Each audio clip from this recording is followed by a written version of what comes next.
Isang dalaga ang ikinahiya ang amang basurero. Ngunit halos maglupasay siya nang malaman ang ginawa ng ama para sa kanya. Abangan natin ang naging reaksyon ng kanyang ama kahit ito'y pinahiya pa ng kanyang anak. Kung bago ka pa lang sa channel na ito, Ate Jane TV, huwag kalimutang pindutin ang notification bell and subscribe button. Sana po hindi naman malaking abala sa inyo ang pagpindot ng subscribe button dahil ang kapalit po nito ay ang pagsuporta para makapag-produce ng mga libreng stories sa mga channels ni Ate Jane. Maraming salamat! Ang baho naman! Sigaw ni Vanessa, ang kaklase ni Clara. Oo nga, parang hindi naligo. Amoy basura tulad ng tatay niya. Panunodyo ng mga kamag-aral ni Clara sa kanya. Noon pa man ay lapitin na ng mapanghusgang mga tao si Clara dahil sa kanyang ama. Tandang-tanda pa ni Clara kung paano siya asarin at kutsain ng mga bata noon na makita ang kondisyon ng kanyang ama. Alam niyo wala kayong magawa. Sigaw ni Bella, ang kaibigan ni Clara. Naiiyak na lamang si Clara sa pangungutya ng kanyang mga kamag-aral. Bakit? Totoo naman amoy basura yung kaibigan mo. Paano kasi basurero ang tatay? Tapos, ganito-ganito pa maglakad. Ay nako, dagdag pa ng isa sa mga klase ni Clara at ginaya pa ang lakad ng kanyang ama. Patakbong umalis doon si Clara at naiyak na lamang sa sulok ng kanilang silid dahil sa pagkapahiya. Ilang sandali pa ay tumunog na ang bell ng eskwelahan. Hudyat na uwian na at tapos na ang klase sa araw na iyon. Clara, si Tito nandyan sa labas. Naghihintay sa'yo. Wika ni Bella sa kaibigan at sinabayan ng dalaga. Anak ko, halika na. Sabay na tayong umuwi. Wika ni Sergio sa anak. Ano ba? Bitawan mo nga ako. Kaya kong umuwi mag-isa. Sigaw ni Clara sa kanyang ama at patabog na umalis sa harap na to. Paika-ika naglakad si Sergio at sinundan ng kanyang anak. Clara, hintayin mo si Papa. Pahabol na sigaw nito sa anak. Pinagtawanan at ginaya naman ito ng mga kapwa-estudyante ng kanyang anak. Tito, hayaan mo na lang po muna si Clara. Tinukso na naman po kasi yun ng mga klase namin kaya ganyan. Wika ni Bella. Bata pa lang sila ay kaibigan na ni Clara si Bella. At ito lamang ang nakakaintindi sa kalagayan ng dalaga. Matapos may hatid ni Bella ang ama ng kaibigan, ay pinuntahan niya si Clara sa tabing ilog at kinausap ito. Bakit mo naman iniwan si Tito? Alam mo, kinutsala naman siya kanina. Malungkot na wika ni Bella sa kaibigan at tumabi dito. Bakit ba kasi siyang naging tatay ko? Ang daming pwedeng maging ama ko. Tsaka, bakit ba kasi wala akong nanay? Sana'y may nagtatanggol sa akin ngayon. Umiiyak ng sigaw ni Clara at napayuko na lamang. Hoy Clara, tinatanong mo ba ang Diyos? Pasalamat ka na lang kasi kahit ganun si Tito, tinataguyod ka niya. Alam mong nasa sayo din ang problema dyan. Ayusin mo muna sarili mo. Inis na wika ni Bella kay Clara at iniwan ito. Naiinis ng tuluyan si Bella kay Clara dahil sa mga binitawang salita nito. Pagka-uwi ni Clara sa kanilang tahanan, ay nakaupo naghihintay si Sergio sa kanya. Anak, bakit ngayon ka lang? Tanong ni Sergio sa anak at pipilay-pilay na tumayo. Pa, ayusin mo nga sarili mo. Tsaka pwede po bang huwag ka na magpunta sa eskwelahan namin? Lalo la ako inaasar at kinukot siya ng mga kaklase ko eh. Tsaka pwede po bang huwag ka na maging basurero? Maghanap ka ng ibang trabaho. Inis na wika ni Clara sa ama at dire-diretsong pumasok sa kanyang kwarto. Napabuntong hininga na lamang si Sergio at hindi makapaniwala sa mga tinura ng kanyang anak. Kinabukasan ay maagang umalis si Sergio upang mangalakal. Nagising na lamang si Clara sa alarm ng kanyang orasan at pagising ay nakita niya ang sulat sa mesa. Ang drama talaga. Asar na bulong ni Clara at kumain na lamang. Inihagis lang nito ang sulat ng kanyang ama at hindi man lang ito binasa. Naganda na sa pagpasok sa eskwela si Clara at nag-ayos ng kanyang mukha. Pumasok na si Clara at iniwasan naman siya ni Bella. Wala na naging kaibigan pa si Clara hanggang isang bagong estudyante ang dumating sa kanilang eskwelahan. "Oh, class, tahimik. Siya pala si Gab, ang bago niyong kaklase." Wika ng guro at wala namang pake ang mga estudyante. Nung araw na iyon, ay nakipagkaibigan si Clara sa lalaki at palagi nang sumasama roon. Gabi na ito nakauwi at parati pang amoy alak. Isang gabi, hinihintay ni Sergio ang pagdating ni Clara at isang lumang sasakyan ang pumarada sa tapat ng kanilang bahay. "Bukas ulit, Clara!" Sigaw ni Gab sa dalaga at mabilis na pinandar ang sasakyan. "Parati ka na yatang ginagabing umuwi, anak. May problema ba?" Tanong ni Sergio sa anak. Ngumiti lamang si Clara sa ama at nilagpasan ito. Pagpasok sa loob ay hinawakan ni Sergio ang anak at inamoy. "Ano ba?" Asar na baling ni Clara sa ama. "Nakainom ka ba, Clara? Ano ba nangyayari sa iyong bata ka? May problema ka ba?" Nag-aalalang tanong ni Sergio sa anak. "Oo, nakainom ako. Ano bang pake mo? Tsaka tinanong mo kung may problema ako?" Tumawa pa ang dalaga, saka tumitig sa kanyang ama. "Clara, maliho ka para mahimasmasan ka." Kalmadong wika ni Sergio sa anak. Kahit na ganun pa ang trato ng anak sa kanya, ay nag-aalala pa rin ito. "Huwag mo nga akong hawak-hawakan. Alam mo kung anong problema ko? Ikaw! Pati na din ang pesteng trabaho mo!" Sigaw ni Clara at sa puntong iyon ay hindi na napigilan pa ni Sergio ang sarili kaya nasampal niya ang kanyang anak. "Anak!" Nautal na wika ni Sergio. Maging ito ay nabigla ng masampal ang anak. "Ayan! Diyan kayo magaling! Ang saktan ako! Alam mo, pare-pareho lang kayo!" Sigaw ni Clara at patakbong umalis sa kanilang bahay. Naupo na lamang si Sergio at hindi na malaman ang kanyang dapat gawin sa oras na iyon. "Diyos ko, bakit ba ganito ang nangyayari sa anak ko? Gabayan niyo po siya at huwag pabayaan. Mahal na mahal ko yun." Wika ni Sergio at taimtim na nanalangin. Nung gabing iyon, ay labis na pag-aalala ang naramdaman niya sa anak. Ngunit kinaumagahan ay umuwi din ito. Hindi po muna ako papasok. Maghahanap na muna ako ng trabaho para makabili ng mga gusto ko." Wika ni Clara sa ama at umalis na agad. Hindi man lang natoy ng tayang sagot ng kanyang ama at umalis na hindi man lang humingi ng tawad sa kanyang ginawa.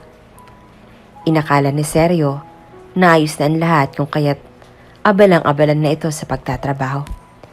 Tinupad din nito ang pangako niya sa anak na hindi nasusunduin pa sa eskwelahan. "Mang Sergio, nakita ko po si Clara kasama nung kaklase niya na nagnakaw sa isang grocery." Wika ng kapitbahay ni Sergio at agad na pinuntahan ang kanyang anak sa barangay. "Ano po nangyayari?" Walang kaalam-alam na tanong ni Sergio.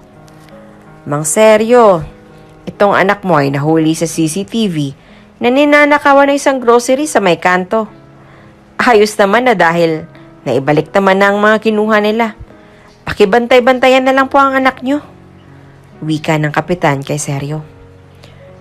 "Sige po, pasensya na." Paghingi ng pasensya ni Sergio sa mga ito at inuwi ang kanyang anak. "Bakit ka ba pumunta doon? Hindi ka naman kailangan." Bulong na wika ni Clara sa kanyang ama at masamang tumingin sa ama.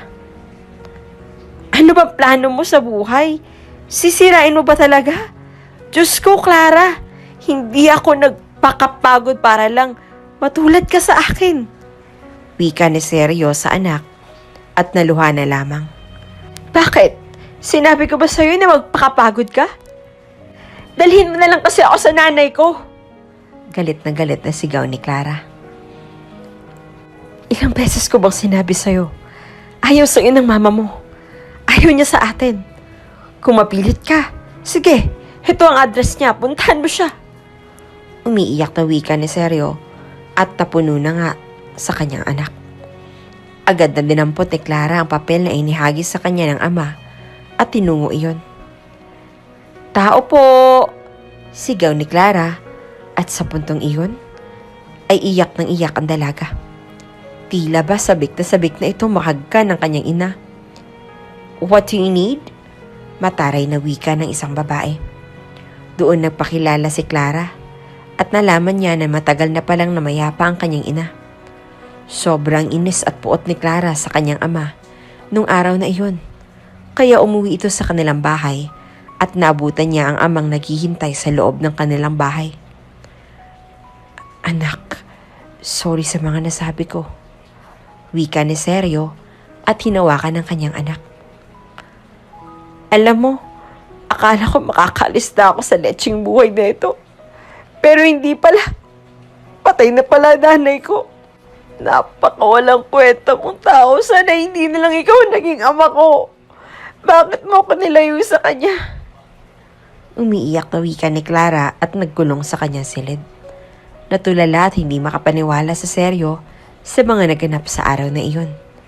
Hindi niya kayang isiwalat ang totoong dahilan kung bakit hindi magkasama si Seryo at ang kanyang tunay na ina. Imbis na pansinin ang kinikimkim ng anak, ay sumikap si Seryo bumili ito ng bagong kama ng kanyang anak at nakita niya naman na natuwa ang dalaga. Bumalik na sa eskwelahan si Clara at hindi na lamang pinansin ang mga sinabi ng mga kamag-aral niya. Umiwas na rin ito sa kaklasing si Gab at muling nakipag-ayos kay Bella. Buti naman at okay ka na. Alam mo, akala ko tutuluyan ka na magbago eh. Wika na Bella sa kaibigan. Wala yun. Trinay ko lang naman sumama kay Gab. Tsaka, masaya din pala. Kaso, madalas kaming nagtatalo ni Papa. Wika ni Clara. Ikaw naman kasi, ang bait-bait ni Tito. Hindi mo ba yun nakita? Wika ni Bella.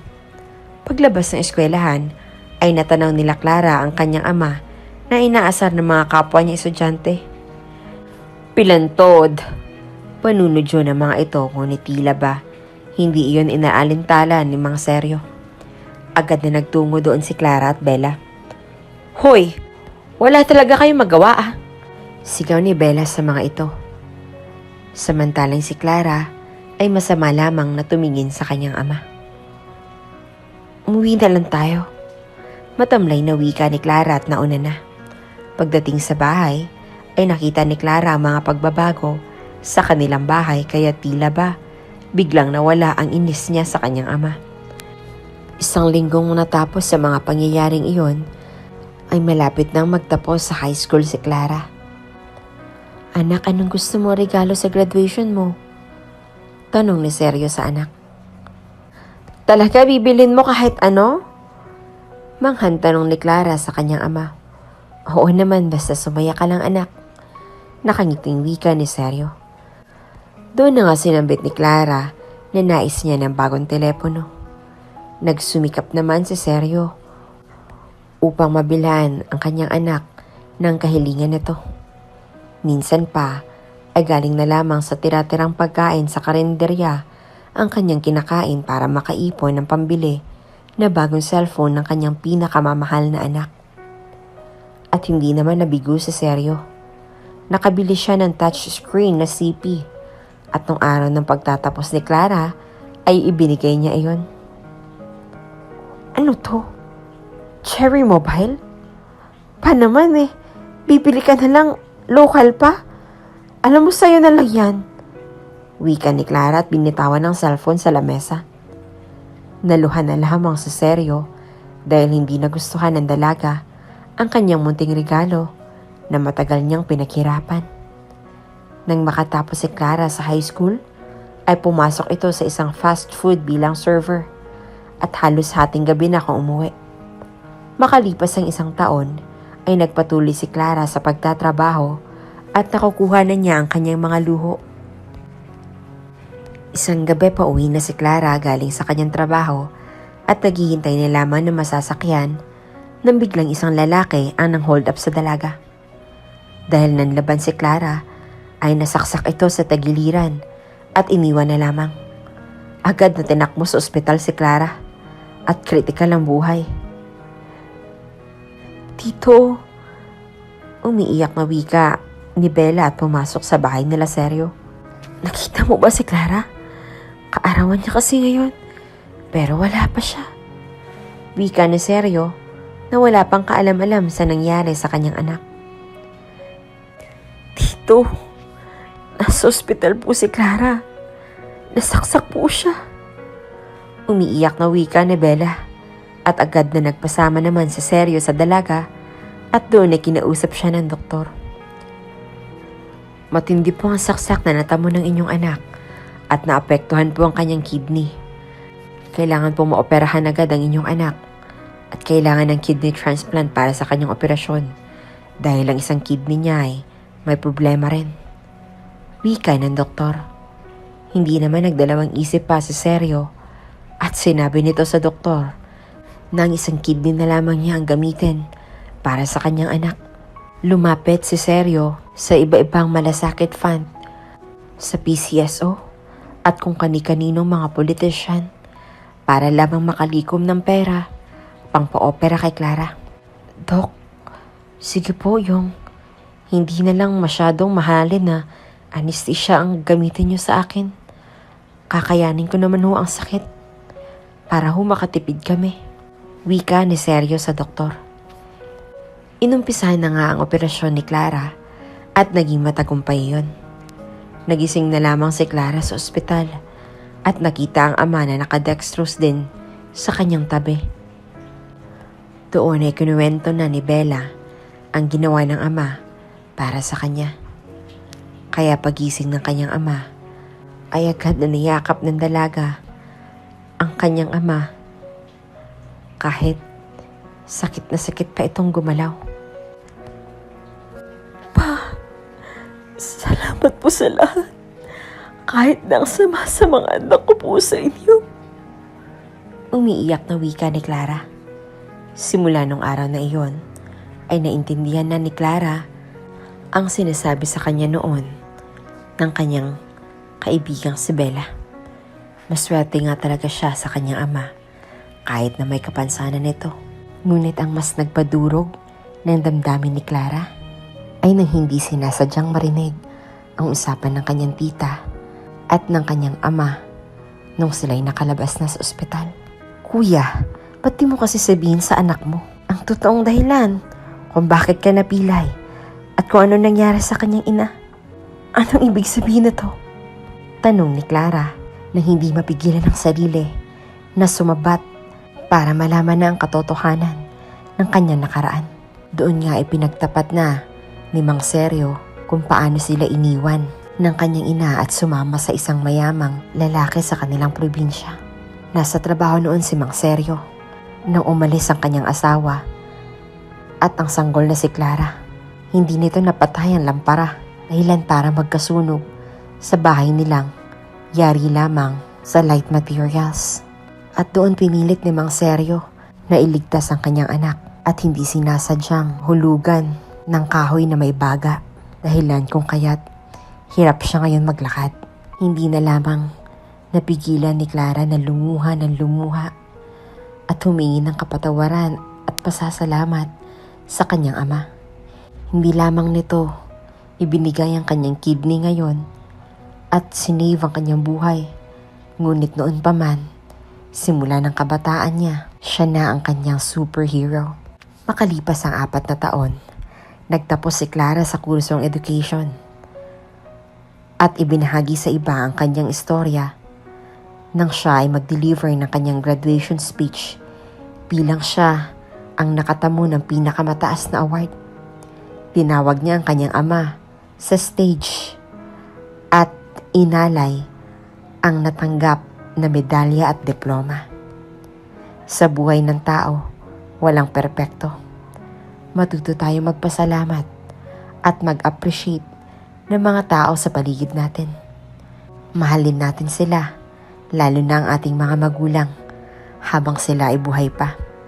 Lahat ng mga paghihirap at sakripisyo na ginawa sa atin ng mga magulang natin ang naging dahilan para makarating tayo kung saan man tayo ngayon. Kaya bago pa man sila mawala sa mundong ito at bago pa mahuli ang lahat, sabihin natin ang mga katagang, Nay, Tay, salamat. Kung bago ka pa lang sa channel na ito, Ate Jane TV, huwag kalimutang pindutin ang notification bell and subscribe button. Sana po hindi naman malaking abala sa inyo ang pagpindot ng subscribe button dahil ang kapalit po nito ay ang pagsuporta para makapag-produce ng mga libreng stories sa mga channels ni Ate Jane. Maraming salamat!